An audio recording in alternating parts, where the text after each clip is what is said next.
Assalamualaikum warahmatullahi wabarakatuh. Saya Muhammad Rian Firmansyah, kelas S2 SE2, jurusan Syariah Ekonomi Bisnis Islam, prodi Hukum Ekonomi Syariah.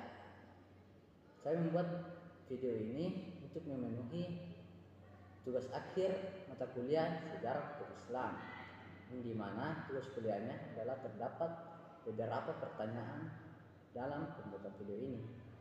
Nah, pertanyaan pertama, terdapat perbedaan ahlul ra'yi dan ahlul hadis.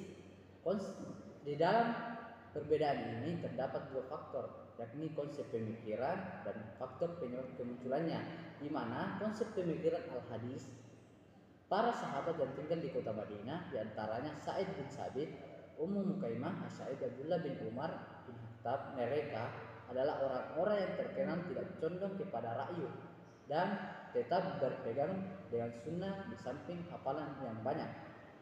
Corak dari sebagian sahabat ini yang kemudian ditiru oleh para murid-murid mereka dan menjadikan cikal bakal lahirnya madrasah hadis di negeri Hijaz. Manhaj para sahabat yang cenderung memegangi hadis dalam istinbat hukum ini ternyata menarik minat sebagian ulama tabi'in yang kemudian meniru corak fikih mereka pendiri aliran Madinah dan populer dengan sebutan fuqaha atau syabha. Corak ketujuh, pakar fikih ini serta fuqaha tabaqah kedua dan tabaqah ketiga. Hadis yang merupakan akar atau rujukan utama mazhab Maliki dan didirikan Imam Malik. Nah, kemudian faktor penyebab kemunculan aliran al-hadis. Sebelum menguraikan corak fikih atau karakteristik mazhab al-hadis, kiranya perlu untuk diketahui faktor apa saja yang menyebabkan lahirnya aliran al-hadis ini. Menurut analisis latar belakang yang mempengaruhi corak ijtihad mereka diantaranya adalah: pertama, penduduk Hijaz mewarisi kekayaan hadis dan asar dari para sahabat, banyak tinggal di Hijaz seperti ketetapan Abu Bakar, Umar, Utsman dan lain-lain. Kedua, negeri Hijaz yang secara geografis berada di pedalaman semenanjung Arab relatif tidak menemukan banyak dinamika perubahan sosial. Nah, sedangkan konsep pemikiran ahlul ra'yu atau aliran ra'yu mereka para fuqaha Irak yang dalam metode ijtihadnya banyak dipengaruhi oleh metode atau pemikiran sahabat Umar bin Khattab dan Abdullah bin Mas'ud, yang keduanya terkenal sebagai sahabat yang banyak menggunakan ra'yu sebagai dasar penentuan hukum Islam.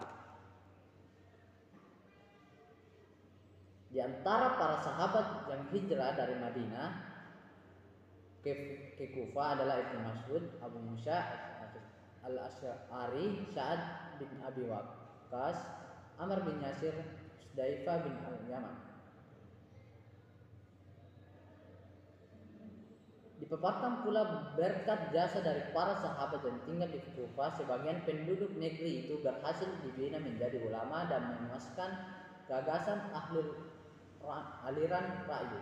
Antara mereka yang termasuk tabaqah pertama madrasah Kufah adalah Alqamah bin Qais, dan yang terakhir Sulaiman bin Manran al-Amas. Nah, kemudian faktor penyebab kemunculan aliran ra'yu. Mengacu pada pembahasan al-hadis, sebelum menyelami corak fikih aliran ini, terlebih dahulu penulisan paparkan berbagai faktor kemunculannya. Di antara faktor yang melatar belakangi munculnya madrasah ini adalah sebagai berikut. Para sahabat Nabi yang tinggal di Kufah tidak sebanyak yang tinggal di Hijaz, sehingga kekayaan hadis dan asar yang mereka terima tidak sebanyak yang diterima penduduk Hijaz. Nah, kemudian di Kufah mulai marak para penulis hadis, terutama dari kelompok Syiah Rafidah, sehingga ulama Kufah lebih hati-hati dalam selektif dalam menerima hadis. Kufah adalah kota yang lebih ramai dibanding Hijaz, berdekatan dengan wilayah Persia, dan sebelum memeluk agama Islam, penduduknya sudah mempunyai peradaban dan cara berpikir yang maju rasional. Di samping itu, di Kufah merupakan pusat pergerakan kaum Syiah dan Khawarij. Jadi, di Kufah mengalami dinamika perubahan sosial yang lebih tinggi, yang menuntut pemikiran daripada sekedar mengandalkan teks hadis. Kemudian Faktor yang terakhir, menurut ulama Kufah, hukum syariah memiliki makna logis, maqaul al-makna, sehingga mereka berusaha meneliti alasan-alasan dari setiap penetapan hukum dan menggali hikmah yang terkandung di dalamnya.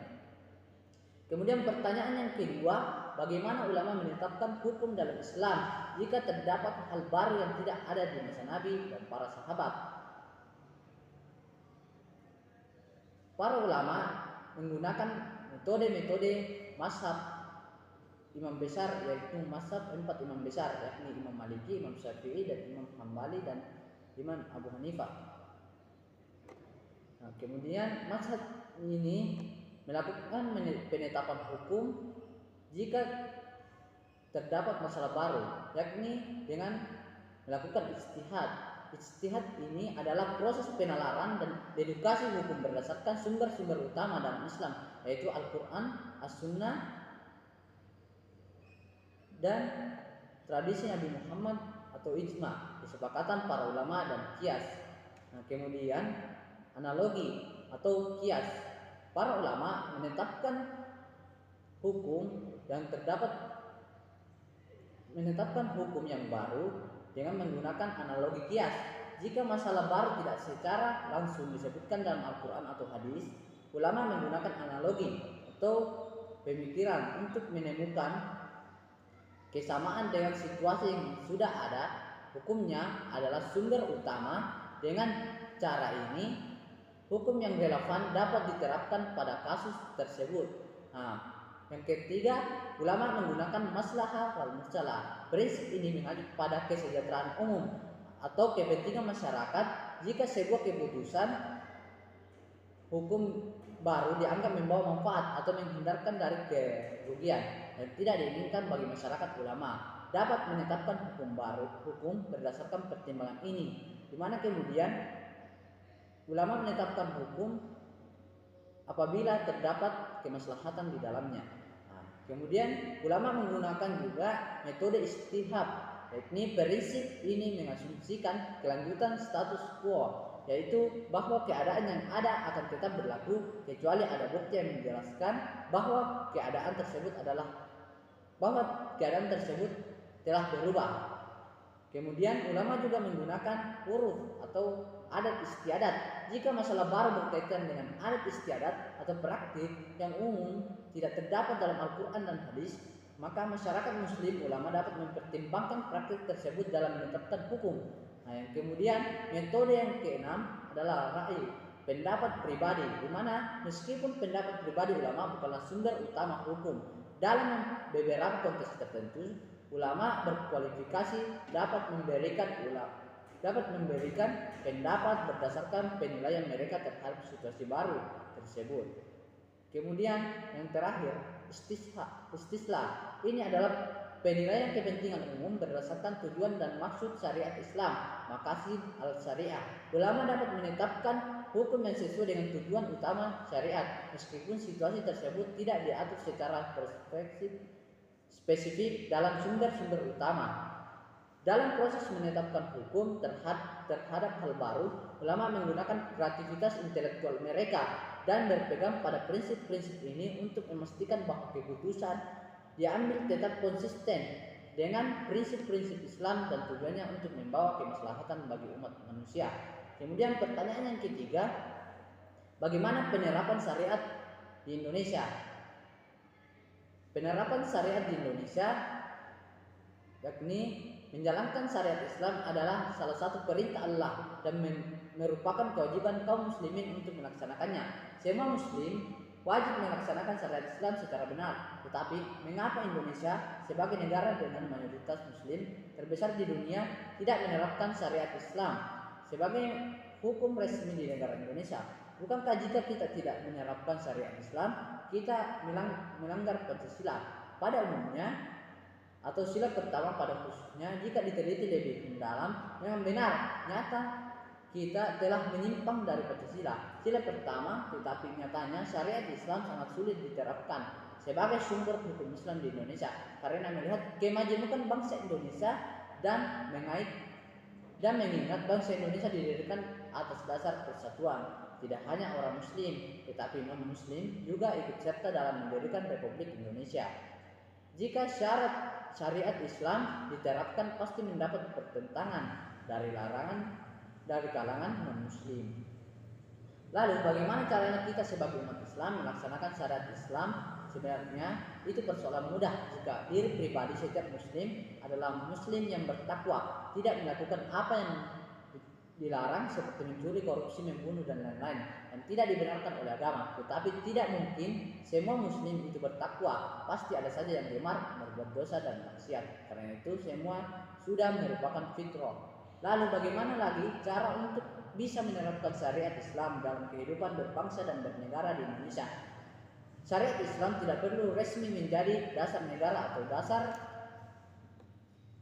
hukum di Republik ini. Para pembuat kebijakan dan pembuat undang-undang yang taat beragama pasti mereka akan membuat kebijakan atau undang-undang yang berdasarkan syariat Islam dan tidak menyimpan dari ajaran Islam. Jika seperti itu, syariat Islam bisa berjalan tanpa harus menjadi dasar hukum atau dasar negara resmi.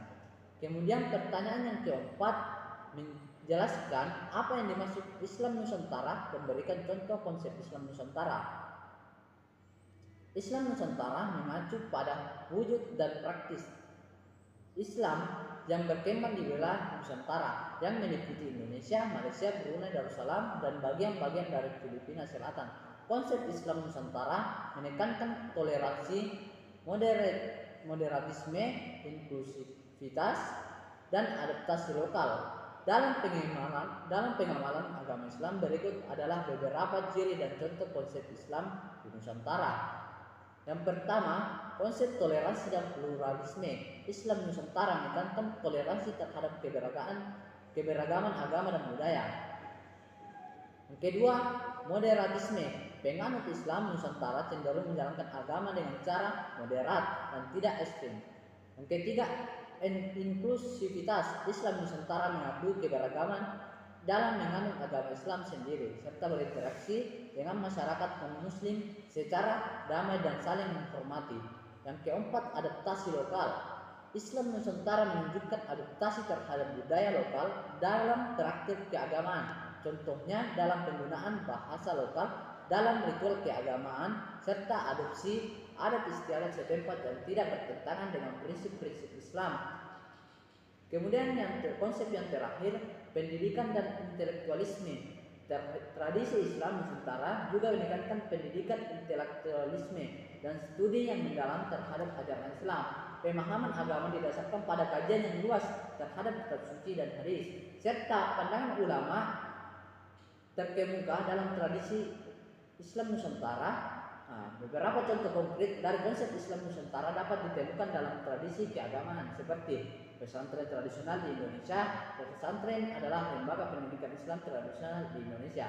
Adat istiadat dalam pernikahan dan upacara keagamaan. Itulah beberapa contoh di dalam Islam Nusantara. Kemudian pertanyaan yang terakhir, jelaskan bagaimana sikap Anda jika orang lain melaksanakan ibadah dengan mazhab yang berbeda dari apa yang Anda anut. Tentunya pendapat saya, bagaimana kemudian jika kita melihat seseorang yang beribadah dengan menggunakan aliran lain atau mazhab lain, tentunya kita pasti akan merasakan hal yang aneh. Tetapi dalam pandangan syariat memang tidak harus kita menekankan bahwasanya dia harus menganut atau melaksanakan ibadah dengan mazhab yang kita anut.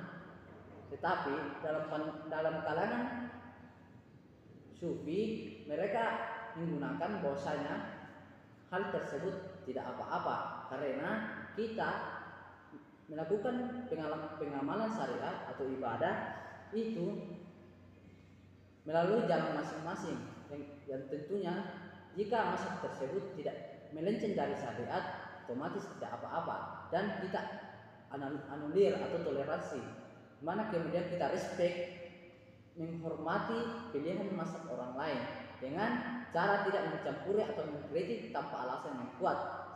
Saya percaya bahwa sikap saling menghormati adalah fundamental untuk membangun harmonisasi sosial.